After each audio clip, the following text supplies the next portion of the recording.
Good morning and welcome. We're just going to give folks a minute before we get started.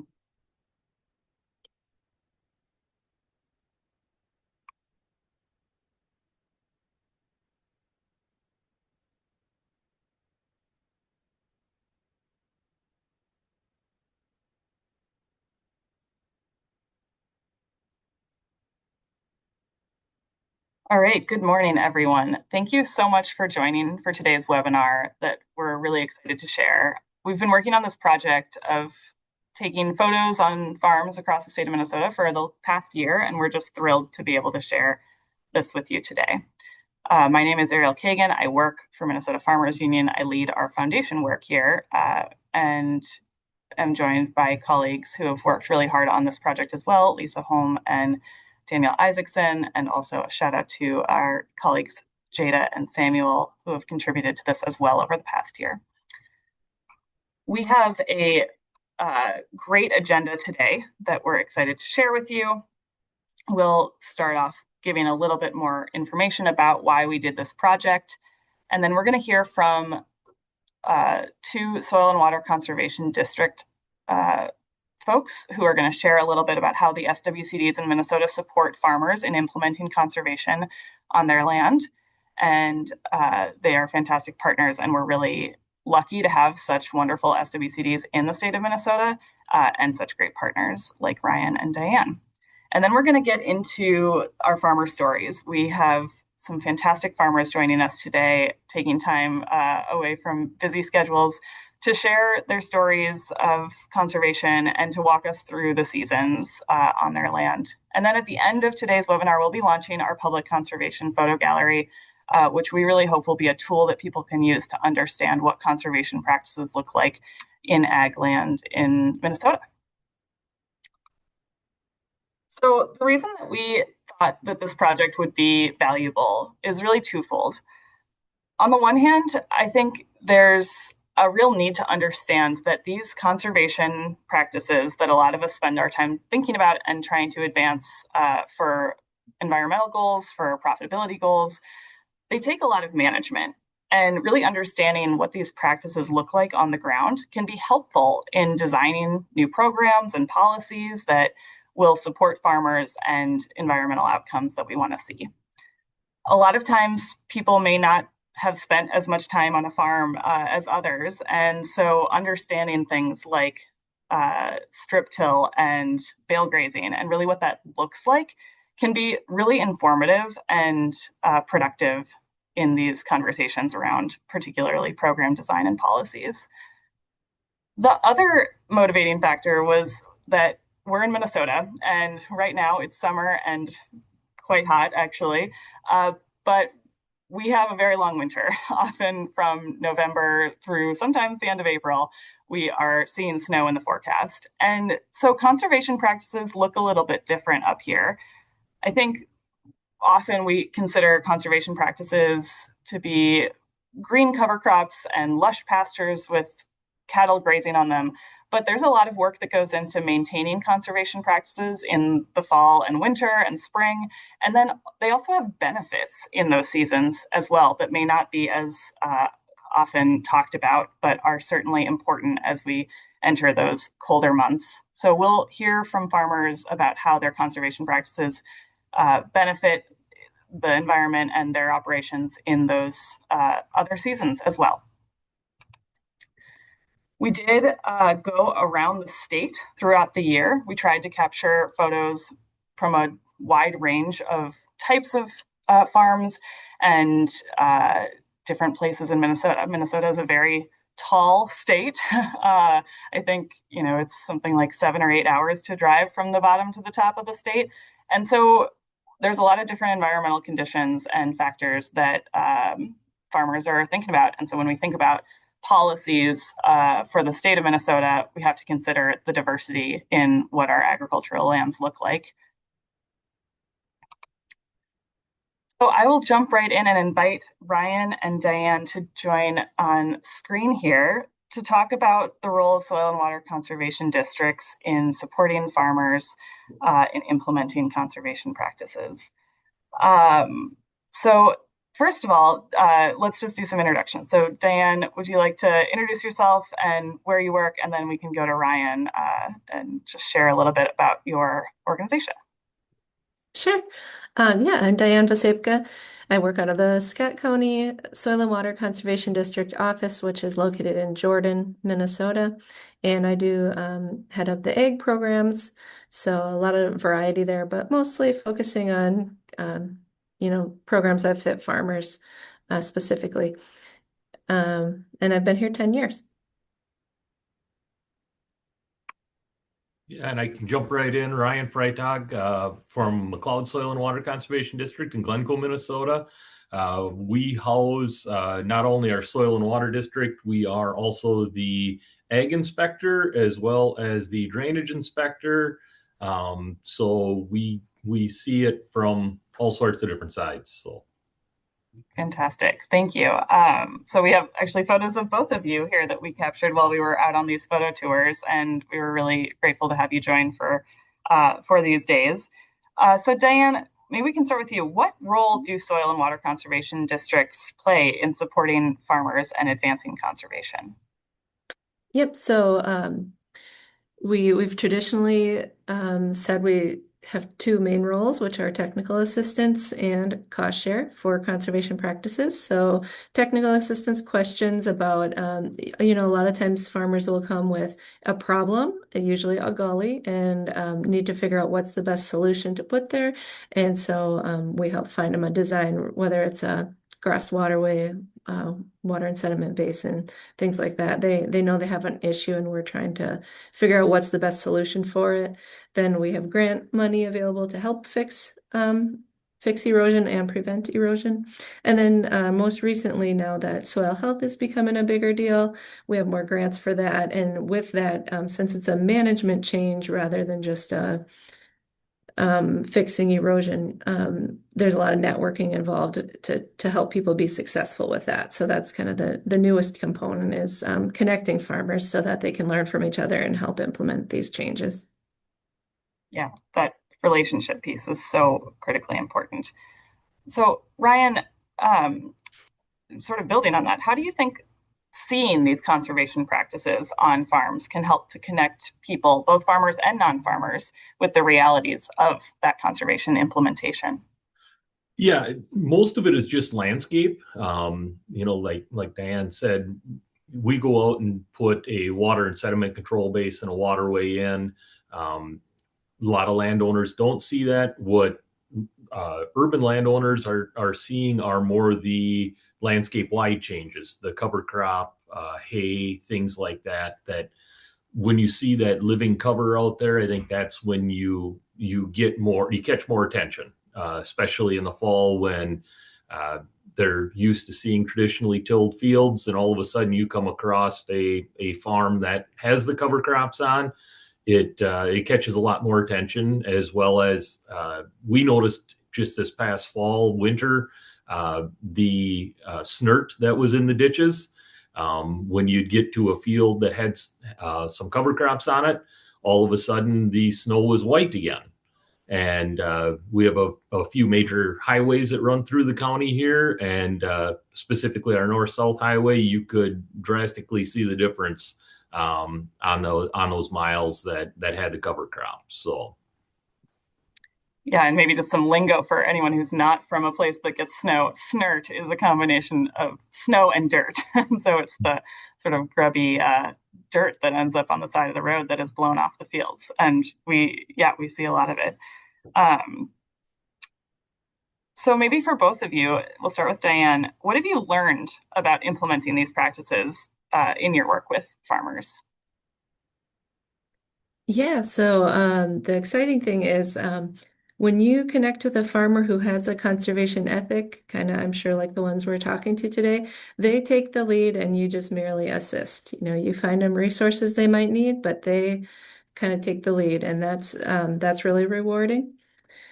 Another thing is each farmer has a different idea of what conservation is and which pieces of conservation are important to them. So rather than, it's really important, we really try to focus on like I said, letting them take the lead, telling us what, figuring out their values, what they kind of want, and then tailoring our practices to help them achieve that. Because you'll be much more successful when you help them with what they're trying to do rather than try and pick a practice that you think fits them. So. Yeah, and I'll just take it one step further. I've been here for 30 years or over 30 years now. And when I first started, we actually attended plowing, moldboard plowing days, where the implement dealers would bring their latest, greatest moldboard plow out. Um, transitioning from that to the DMI, and now we're getting into the strip till and the no till, cover crops, things like that. And not only that, sometimes it's a generational change. We have a project, $150,000 project that the current landowner's father basically told us to buzz off a number of years ago. The son now has the operation and is welcoming the project with open arms. So it sometimes it takes time, and I've learned to be very patient, because it may not happen today, but chances are into the future, we will have a project out there. So Fantastic lessons to share. Patience is something we can all probably meditate on a little bit more. Um, and then I think we'll take the last question for you both, and we'll start with Brian and then go to Diane. What are you looking forward to either this season or in the next few years in terms of these practices? What do you hope to see maybe 5 years from now? I have right now, McLeod County probably has one of the lowest numbers for implementation of cover crops. And I really look forward to that taking off as landowners see profitability come from it. I think that the implementation of that will become wholesale in the county. Excuse me, in the county, which is something to look forward to. I actually operate a 110-year-old steam engine, so to think ag has come 110 years from running a steam engine plowing the ground to where we are today. Um, Ag, it doesn't seem like it happens quick, but a lot of changes happen in a real short time. So it's kind of fun to keep the eyes open and see where we're going. Yeah, and for me, I think it's no secret this soil health movement has been kind of the focus of a lot of grants and things like that we've gotten. And so I see that just growing in the future. And what makes me excited about it is we've finally gotten to a scale where it's noticeable across the countryside. You can drive by and actually see fields along roads that are using these practices. And we've also got some new interest in the past couple years due to a couple new grants we got. And so just seeing new people get excited about this and take off with it has been really fun. And I think that'll be the next few years for us. That'll kind of be the focus. That's fantastic. Well, thank you so much for all you do and for joining us today and for providing all of this information to landowners and farmers. Really appreciate it. Thank you. Thank you. So we're going to jump into our tour of Minnesota through the seasons. We're going to start in summer appropriately, since that's where we are. And so this is just about a year ago that we were out taking these photos, and it was hot, as it is again this year, and everything was growing, and the corn was high, as it is again this year. And so I'm really excited to introduce our first farmer speaker today, who's Mike Seifert in Scott County, who's going to share about his farm and conservation practices. Well, thank you, Ariel, and good morning, everyone. I'm excited to be here and talking to you all about conservation, which is a subject that's very near and dear to my heart and to our hearts on our family farm. Just a little bit of background real quick, since I don't have a whole lot of time. We're going to try to keep it succinct. I am a fourth-generation farmer on a fairly small, relative to modern standards, 100-acre family farm that's located just south of Jordan, Minnesota. We were a full-time dairy farm until 1993, and that's when my folks sold the cows. And then after that, we were run as kind of a part-time corn and soybean farm. My dad went into construction work, and so he farmed on the evenings and weekends.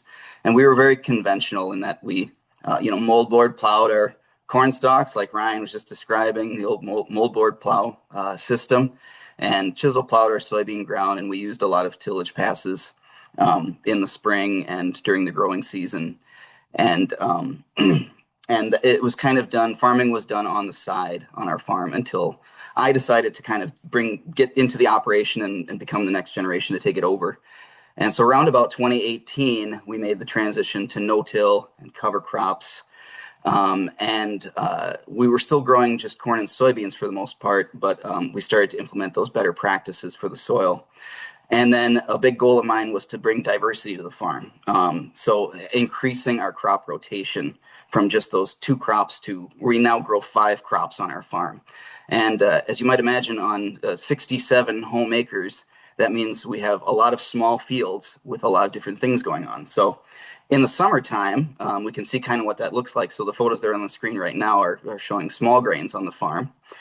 Which we grow oats and winter rye on our farm as our small grain crop, about 7 acres of oats and 2 or 3 acres of winter rye. I want to highlight one main point, though, before I really get into the details, and that's that, we used to think, I think, of conservation on our farm as sort of an extracurricular activity that was done beyond the regular agronomic plan, and now we really see it as something that's integrated into our agronomy plan. And the way we do that is like every crop that I grow on the farm, I figure has to serve more than one purpose. So for example, small grains, like what we're seeing on the screen right now, we get to break the weed cycle by harvesting those midsummer. They're cost effective to plant. Usually they don't cost very much. Like in the case of my winter rye, I save my own seed. I grow that rye for cover crop seed. So I'm able to save my own seed, plant that corn at very little cost, plant that rye at very little cost. I don't apply any fertilizer or any herbicide to it. And in fact, now is the time when we'd be harvesting it and then cleaning that and using it for cover crop seed. So we get a little self-contained system on the farm. Oats too. Oats are great because they bring in mycorrhizal fungi, which is an important soil microorganism. The planting time for oats is earlier than corn and beans, so it helps us sprout the workload. We've noticed sandhill cranes coming back to our farm since we started using small grains, which I think is fantastic. We never had them on the farm, but they're a bird that loves small grains. So they hang out in our small grain fields, and they've even gotten so bold that they hang out in our farmyard now. So I'll come cruising through on a tractor and see our 2 sandhill cranes in the farmyard, and they just watch me go by. Alfalfa, which we're seeing in one of these photos now, is a really big part of my farm operation from a conservation viewpoint because it serves so many purposes. It's a perennial. We plant it. It comes back 3 years in a row. It provides a really valuable crop for us. We do small square bales for the horse market, so that's important for our farm. The best time to cut alfalfa is before it flowers, but Mother Nature doesn't always cooperate. So when an alfalfa field goes to flowering, like you see in the photo, that's great for the pollinators. We're a little late to get it cut, but it's great for the bees and the butterflies and everything else. It's nice because I plant it and I don't have to really do a whole lot with it except maybe put a little fertilizer on it each year. But it supplies nitrogen into the soil as a legume. And so after 3 years of alfalfa on our farm, we terminate that crop and we're able to grow corn without synthetic fertilizer after an alfalfa crop, which is, again, a great, I think, conservation practice, knowing the importance of reducing nitrates in our waterways and in our soil. The other photo that's on the screen right now is in one of our meadows. So we do have some lowland meadow areas near drainage ditches and near wetlands. We try to leave those meadows untouched as much as we can. We do hay them usually once every summer. But in a wet year, when we can't get in there, we leave them and they act as a buffer to filter water and act as a sponge for the excess water in the soil. So again, like coming back to that theme of everything on our farm has to have multiple purposes. In this case, what we're seeing on the screen is perfect, actually. Corn. Corn, you'd think is just a cash crop, right? But actually, corn is great because it produces a lot of residue. So when you're doing no-till and cover crops, having that really good residue cover after harvest is really important for us from a conservation perspective. It's good habitat for wildlife during the growing season. And in this case, in the photos, we're able to interseed cover crops in between the wide corn rows. This is something we've gotten away from a little bit, and I'd like to get back to it again. It was hard to do in the drought years of 2021 through 2023, so I kind of abandoned it. But for a number of years, we would interseed a diverse cover crop mix in our corn crop. That was just fantastic for having multiple species and getting out of that monocrop kind of philosophy. And some of the species that I would include would be like cowpeas and kale, turnips, radishes. These are all good for breaking up soil compaction and cycling nutrients. Buckwheat, which is great for the pollinators and which solubilizes phosphorus in the soil. So again, good for the next crop that's going to come along, which would typically be soybeans.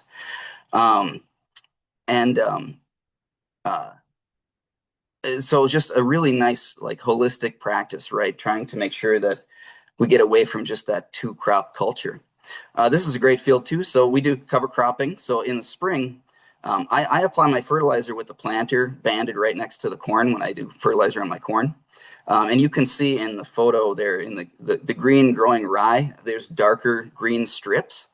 That is the rye scavenging leftover fertilizer from a corn crop that was in that field 2 years ago. And so understanding that we can recover some of that fertility instead of letting it leach away into the ground and be able to bring it up to the surface and then have it break down and cycle back in again.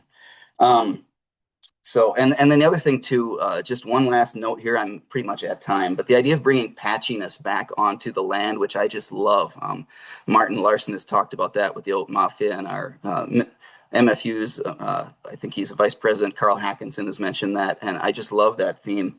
And on our farm, which is fairly small, we have a lot of like 6 and 7 acre fields, and our biggest field at one point was 18 acres, and we broke that down into 3 6-acre fields so we could have this diversity and not be having huge monoculture fields, one, taking up huge areas, that we have different crops, one right after another in small fields. So that's really what summertime on our farm looks like and some of the conservation things we're doing. Absolutely fantastic. Thank you so much, Mike, for sharing that. I love the idea of patchiness back on the landscape. We're going to keep moving through the seasons. Now we're getting into fall. So fall, there's a crispness in the air. Maybe you're drinking a pumpkin spice latte before you go out on your tractor for the day. And we have Harmon Wiltz and Hannah Sanders, who are going to share about their farm in Swift County and what they're doing in the fall for conservation. So Harmon and Hannah, over to you. Thanks, Ariel. Hi, I'm Hannah Sanders, and this is my dad, Harmon. And just to give a quick overview of our farm, my dad started it, and then my sisters and I are also involved, and my husband works on the farm full time with dad, good, bad, or otherwise.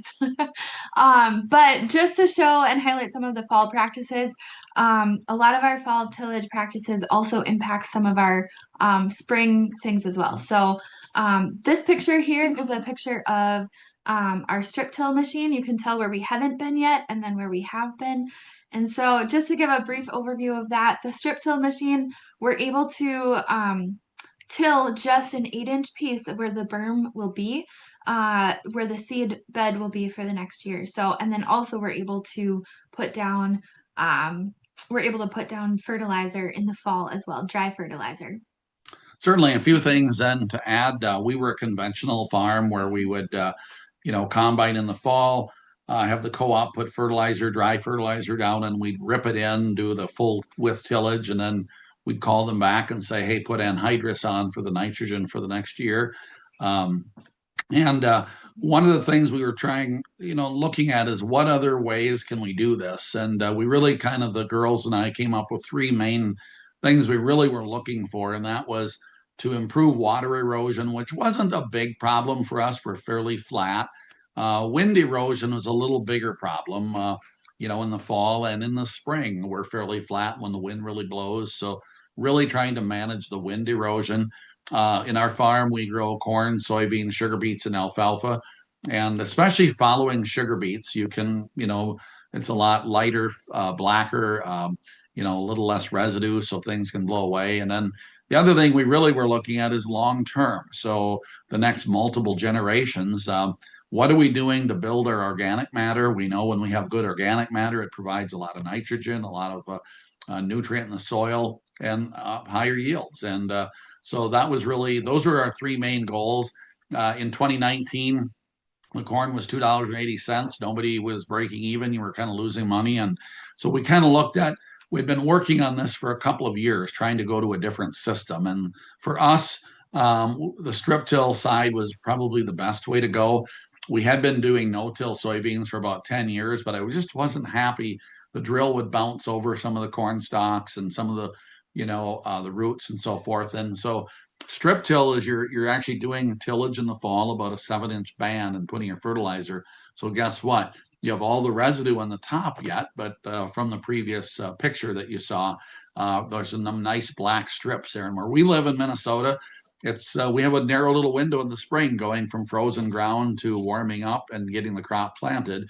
And so one of the challenges is how do we warm the soil up fast enough and get a good crop and maintain yield? So our goal is to maintain the same yield that we were looking at when it came to conventional till. So go ahead, Ariel, you can move back to the next 2 slides from now. So one more.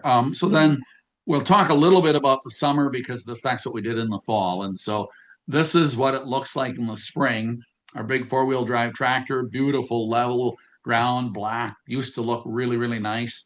That doesn't look so pretty to me anymore. So, you go through this concept of what is nice, what is pretty, versus now we're planting on the picture on the left, and there's a lot of good residue. There's a black spot there where I'm planting into, where it's dry and the soil isn't moving. We're not losing erosion. We're not losing water. We're not losing carbon. Every time we do tillage, your carbon goes up in the air. And then we're maintaining good organic matter. So to this picture, this is our new suite now on the left. To me, on the right now, does not look good anymore. That's a bad picture from my perspective. So, and also just to jump in, this was something that we implemented over a handful of years. Like we knew we wanted to do these practices, but we wanted to make sure that it was the right thing for our farm and that, we weren't jumping all in and getting overwhelmed with what we were doing. So for the first couple of years, we had like 3 or 4 different fields that we were practicing, and we had, we had that trials going on in all of our fields. We had some conventional and some strip till, and this is a great picture to show that we were just like comparing and trying to figure out, is this the best way to go? And now we're pretty much almost all in on strip till. Yeah, and I would highly recommend on a larger farm scale, don't dive all in. I have a neighbor that decided he was diving all in. He didn't buy the right machine. He didn't have an opportunity to build good strips. And after 2 years, he got out of it. And that's a sad day because he could have taken his time. So what we did in 2019, we bought the strip till machine. We did 2 fields only, soybean fields, stubble. And then we strip tilled and tried to learn about that and how does it work. And we learned that if you're on that nice black berm, guess what? You're going to have a good stand. You're going to have a good yield. And if you're not on that, you're not going to have a good stand. You're not going to have a good yield. So take your time and kind of try to get this right. Like Hannah said, we're about 90% strip till now in corn, soybeans, and sugar beets. So big thing. One of the huge things that we had to change is we're used to fall anhydrous. And that's been a very stable, good product for us over the years. But no longer in this system could we put fall nitrogen on. And so a big mindset change is putting spring. We put 15 gallons of liquid, 28% on with the planter behind the seed, not in the furrow, but behind. And then we needed to get ourselves a coulter cart. So we're side dressing nitrogen. Part of that now is we don't put as much nitrogen on because it's in season. So we're not losing and we don't have the risk of losing the nitrogen. The big risk, though, is can we get our fall berms all built in the fall? We have recently just added, our strip till machine was a 12-row through the state of Minnesota. They have a fantastic loan program at 3% interest over 10 years. So we added 4 more rows onto our strip till machine to make sure that we could get everything done in the fall. If you can't build your berms in the fall, we're in a lot of trouble. So that's big. Then the other thing is the window is very narrow sometimes. The last 2 years, it's rained a lot where we live, and trying to get the nitrogen on the corn is business critical. We 2 years ago left about a 20-acre piece in a 140-acre field, and it was like 70 bushel less in yield. So you've got to get your work done. So I would say recommending make sure you've got it so you can get your work done. Um, we looked at cover crops right away in 2019 and decided that that wasn't for us right now because we needed to focus on making sure our strip till was done right. We were getting the same yields. And then 3 years ago, we decided that, we're feeling comfortable with the strip till now. We kind of got that figured out. Now let's try to implement some cover crops. And so we did worked with SWCD and worked on a couple of trials. We flew on a part of a field and spinner spreaded it. And so our best thing that we've come up with is we were able to buy a spinner spreader. We use cereal rye, and because we know we can get a stand, and if we don't get a great stand in the fall, it just blossoms in the spring, and that's when we probably need the best wind coverage, and then building those roots, kind of helping build the soil. So here's our cereal rye, what that kind of looks like. So we spinner spread the cereal rye in the fall right after harvest of corn, soybeans, sugar beets, and then we strip till, and that just works it in just a little bit, but then we don't have much cereal rye in the berm, so it really works out really well. This is a 1 acre pollinator plot, so we decided to put a pollinator plot in. This was 2 falls ago, so it really was a wet fall. Our strip till still worked, and you can see some water there. We've since went in and kind of reseeded that little wet area in the pollinator plot, but excited to do some conservation things too and just see what are all the flowers, learning what are the practices to bring back some of those types of natural creatures. And then our last slide here, this is there's always more to be done. So we have some beef cattle too, and we just fenced in part of our field so that they could graze. So last fall we did that where we were able to graze our cattle.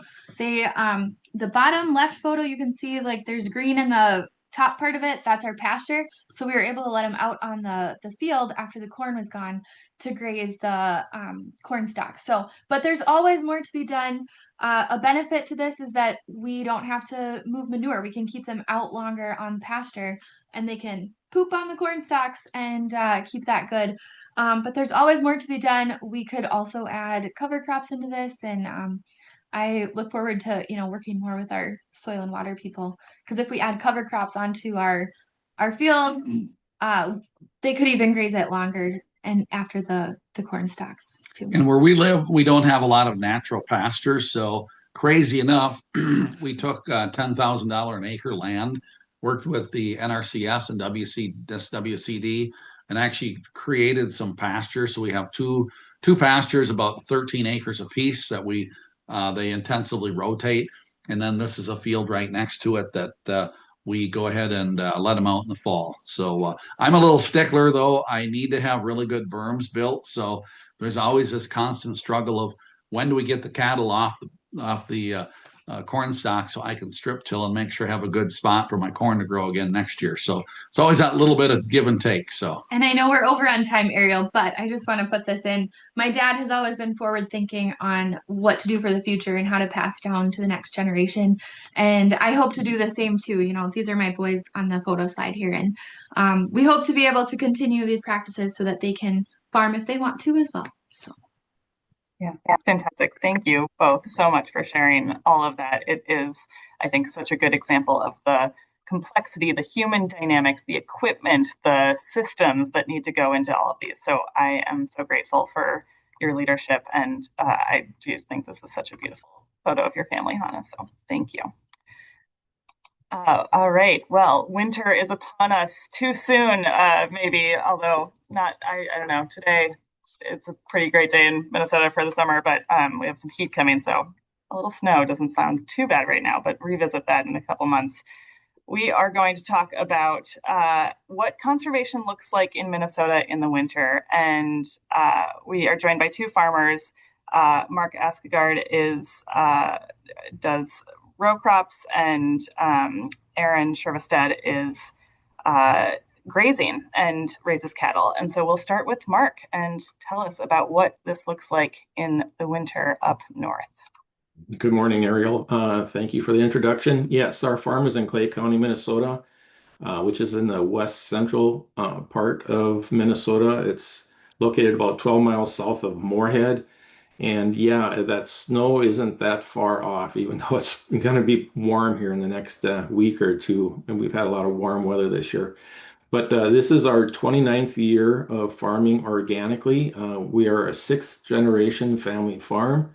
Um, we have a diverse cropping rotation of winter wheat, spring wheat, oats, soybeans, flaxseed, and we incorporate cover crops into our crop rotation. About a third of our cropping rotations in small grains. We underseed clover in all of our small grains for our fertility program to build organic matter.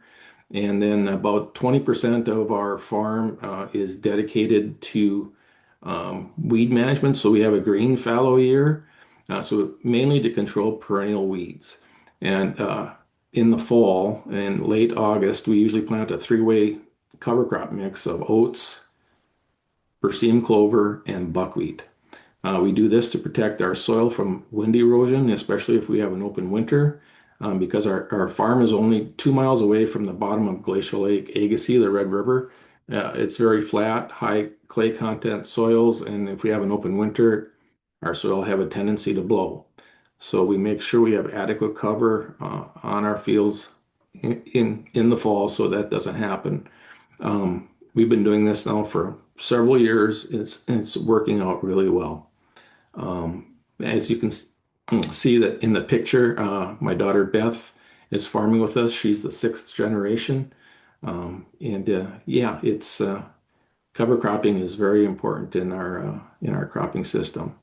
Another thing that we do is most of the crops that we grow, the small grains, oats, and flaxseed, are varieties that we grow for food for different companies, bakers and millers. We process flaxseed on our farm, distribute it around the area. So it's important for us to have small bins so we can keep all of our varieties identity preserved so we know what's in them and we can keep the quality in those bins with fans.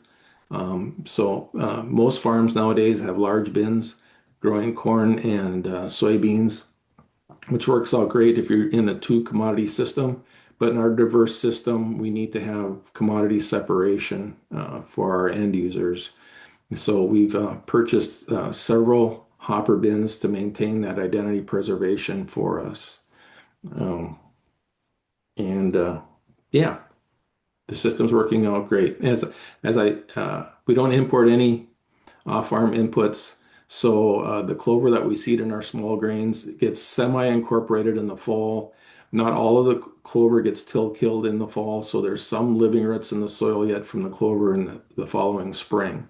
So we feel it's very important to keep adequate cover on our soil all the time, living roots in the soil as much as possible, and to capture excess nutrients that may leach out during the winter months when the winter snow melts. Yeah. Thank you. Thank you, Mark. And, I also think something that Minnesotans know that maybe not everybody knows is when there isn't a lot of snow on the ground, it often means it's extremely cold. So I was not on this trip, but my colleagues who joined you on your farm for these photos, I think it was at most 0 that day and maybe colder. Yeah, with or without snow, it seems like our winters are always cold here and long. Yeah, some years they start in October and don't leave us till the end of April. So, yeah, we look forward to springs and snow Fantastic. melt. Thank you so much, Mark. And Yes. we'll keep hearing about winter and livestock with Aaron Shervestead in Pennington County. Yes, good morning. Aaron Shervestead is my name. Live and farm north of Oakley, Minnesota, in Pennington County. We're about 75 miles from the Canadian border. Fourth generation farmer, trying to incorporate my son and also have my nephew working with me this summer. to try and maintain the generational farm. We'll see how it all turns out in the end here, but we also run a fairly diversified operation, about 5 to 6 different commodities, corn, soybeans, sunflowers, wheat, and one of the unique ones is turf grass seed that gets conditioned and marketed through Home Depots and Menards and things like that, and it goes into your lawn. And also we do some hay. So in the photos here, I guess backing up, we were in the parents and grandparents in the dairy industry. I think we exited that in 1996. And then we gradually transitioned over into the beef cows. We at that time we did have some pasture acres available, and we wanted to utilize that. So we transitioned over to a cow-calf operation. First started out spring calving cows, and there was some tough, ugly winters in the late '90s, early 2000s, and the death loss just got too big, and we got approached about trying a fall calving system, and we have implemented that ever since. And I wouldn't go back to the other way, I guess. So we're calving in August, September. Yeah, every year, I usually put the bulls out about the 15th of October, and it's worked out quite well for us. Um, but with that, when you've got winter lactating cows, they need a little bit heavier ration than just maintaining a beef cow through the winter. Um, so we have gone to using corn silage. As you can see in the one photo here, we ended up going with a TMR mixer for a couple of reasons: to implement the corn silage, and the other thing is the way the farming operations have gone, the tillable acres are very valuable in the area. And to designate a section or two just to grow hay for beef cattle or pasture is kind of a thing of the past.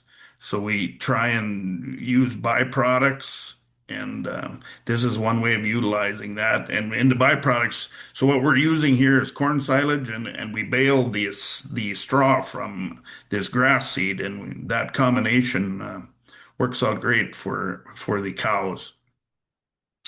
And when we also are grazing. We're feeding them out in the open pastures through the winter as much as we can. Um, the one thing about those smaller calves in the wintertime, they do not like the wind. So we've gone to setting up these wind breaks with bales in the areas where we try and concentrate on the feeding. And that has worked quite well for us. That allows us to move the manure around the farm rather than stockpiling it in the feed yard all year long. The other photo, a neighbor of mine is with me here, and he's been in the cattle business for several years. Um, we've also tried to implement a lot of buffer strips for our tillable acres, and we saw them very valuable this spring. We had a 2 3 day event here of, I don't know, full 35 to 50 mile an hour winds, and it filled up ditches all over the township, several township area, I guess. But wherever those buffer strips were, it held it in the field. You had drifts probably 2 feet deep of dirt, but at least it was not in the ditch. It found that to be very important for us.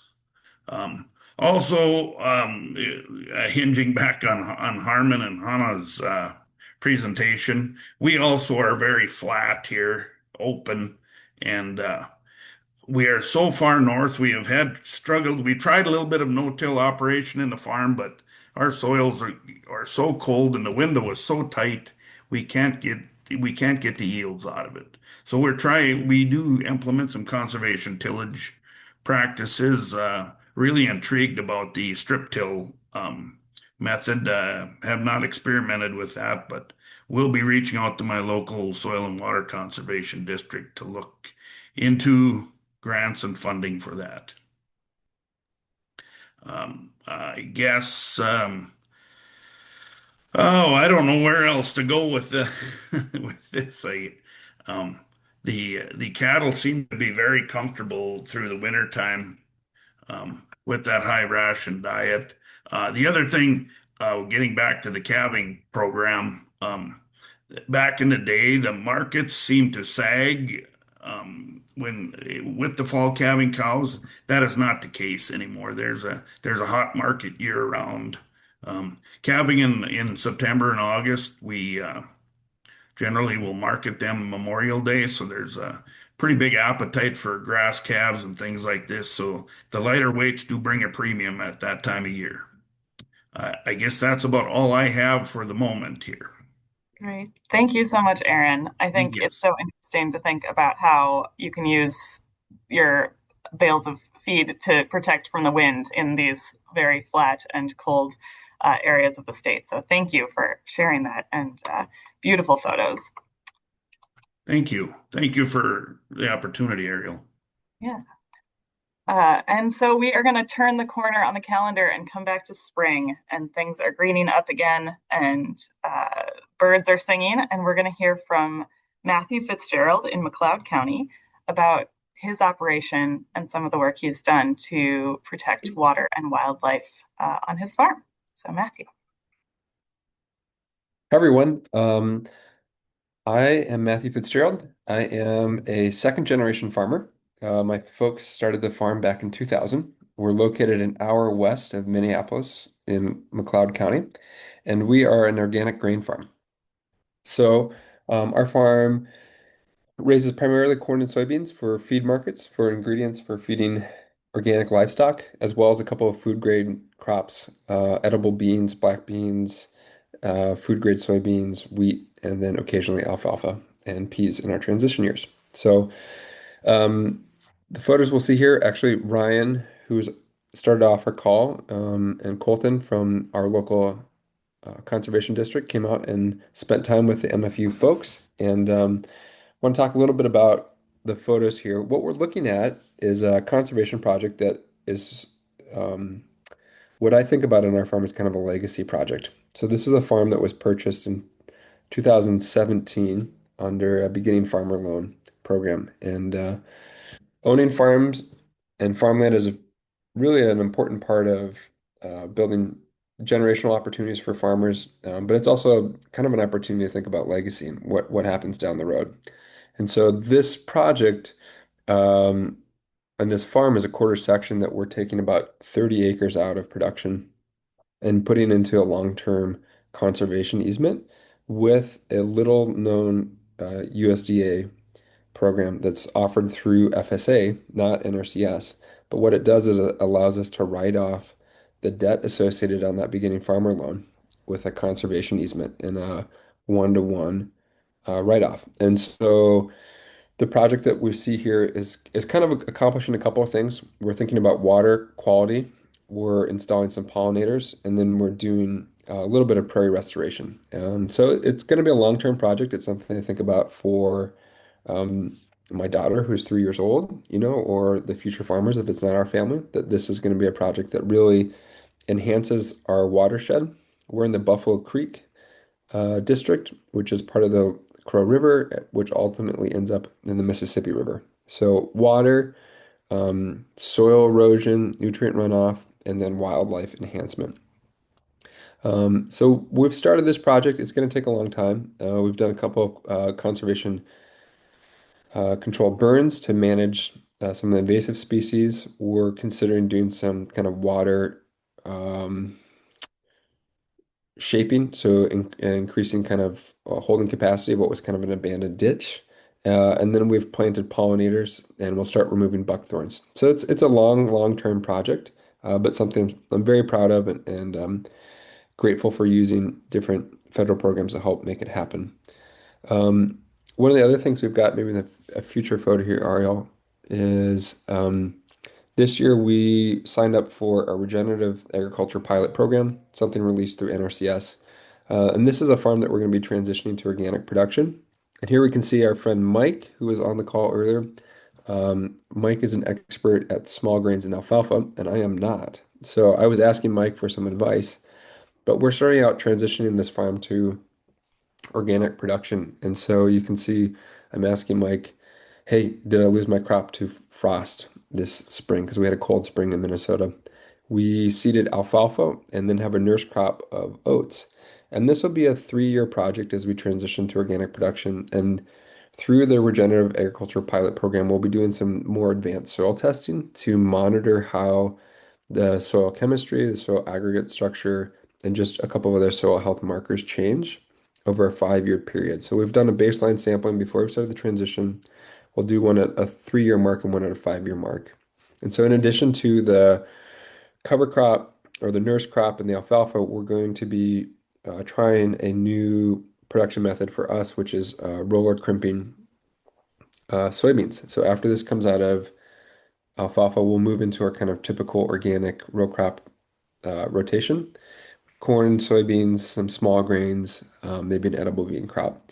And typically, we do what I would consider is kind of a moderate to high level of tillage, simply for our weed control. Most of that tillage during the season is shallow, but it's still a high tillage system in comparison to some of the other folks on the call. And so it's continually a place for us that we want to try and improve our own conservation practices. So we're just in the start of that process. I'm excited to be learning about it over the next couple of years, but we've used a NRCS program to help us support that.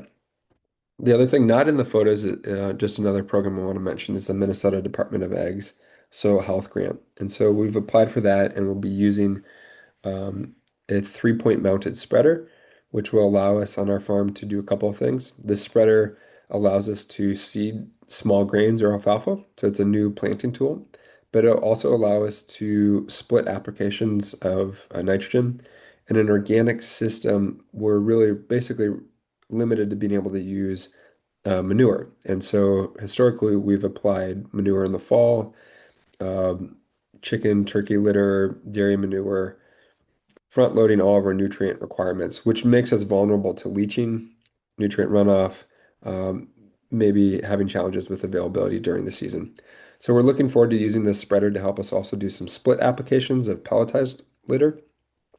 And finally, we're going to be using it to seed cover crops in the fall. So again, on our farm, because we're a second generation farm, we are still beginning in a lot of ways. And so whenever we can look for partnerships, be it with federal or private funds to help us adapt and adopt new practices, it's a great thing, and especially as a beginning farmer. So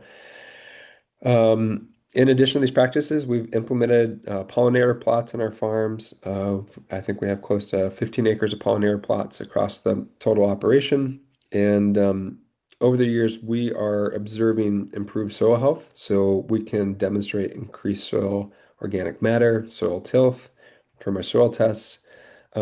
Like Mike, we've also observed the return of wildlife. So in these conservation easement areas, we are now seeing returning nesting pairs of sandhill cranes, which is just really, really encouraging to see that wildlife is such a important way of measuring success, other than profitability. So yeah, there's a couple of photos. Just want to be aware of time here. Ariel, is there anything else?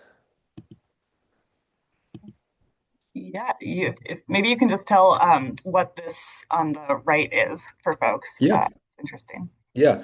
So it's not just the fence post. Actually, on the small little box you might see there, we're working with a partner called Mad Agriculture. Mad Agriculture is a nonprofit entity, and we are studying wildlife on our farm. And so what that box is essentially a trail cam that is recording sound. So for 5 minutes, once an hour, for 24 hours, over a 10-month period, it's recording any ambient noise.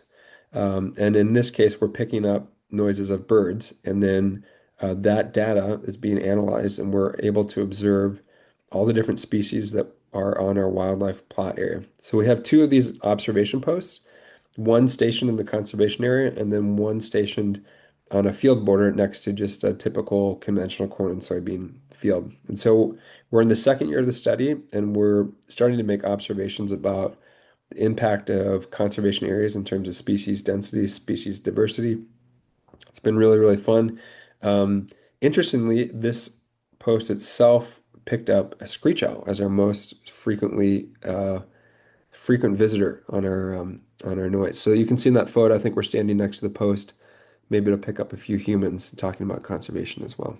So And I just want to say I'm just very grateful for Minnesota Farmers Union, SCWD, our local conservation office, NRCS office, finding those great resource partners to help you navigate the programs. There's lots of opportunities, there's lots of funds, but it's difficult to get that done by yourself and to figure out what the programs are, what to apply for.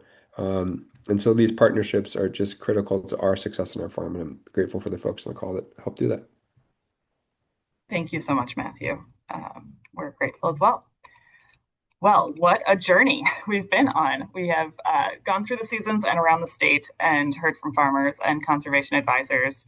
We're approaching the end of our hour together, and I'm really proud to be able to launch this conservation photo gallery that is a collection of the photos, some of which you've seen today, and others that are not included in today's presentation. Each of these photos represents a conservation practice or a resource concern that farmers are thinking about how to address on their land and making these management changes that benefit their farm as well as the environment and all of us. My colleague Lisa will be putting the link in the chat for folks to take a look at this website. We've made these photos available under a Creative Commons license, so we're hoping that you'll be able to use these in your work.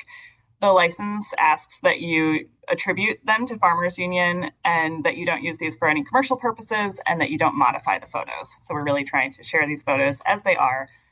But we hope that they are valuable to others as we all continue to partner together to advance conservation agriculture.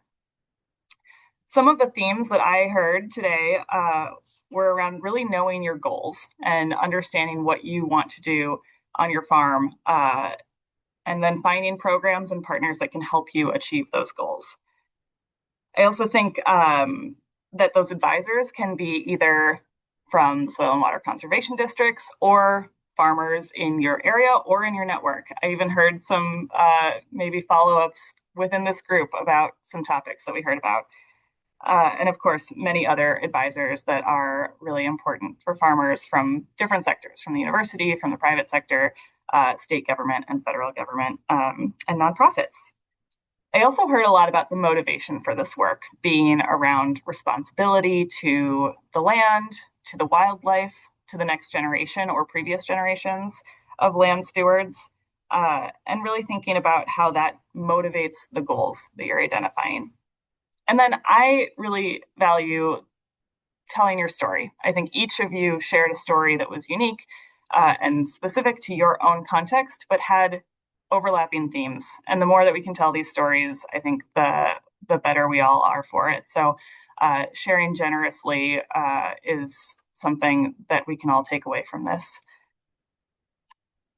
And with that, I'm going to close today's webinar and thank all of our speakers again. Thank you to the attendees for taking time out of your day to join us. And thank you to my team at Minnesota Farmers Union for helping to make this happen.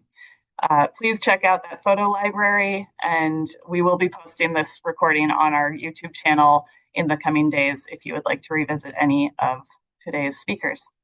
Thank you so much, and have a great rest of your day.